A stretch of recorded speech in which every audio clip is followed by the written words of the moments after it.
কি অবস্থা দেখেছো বাচার? কি হয়েছে বাচা?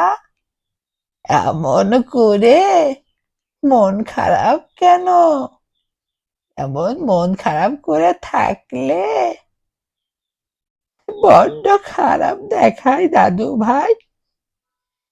ঈদের দিনে তুমি বাহিরে যাওনি কেন?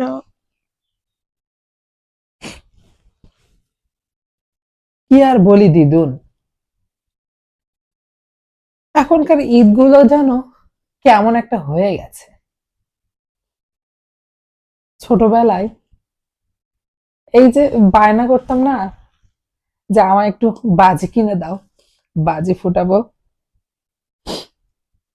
এই চাঁদ রাতে, এই দুই হাত ভরে বারুদের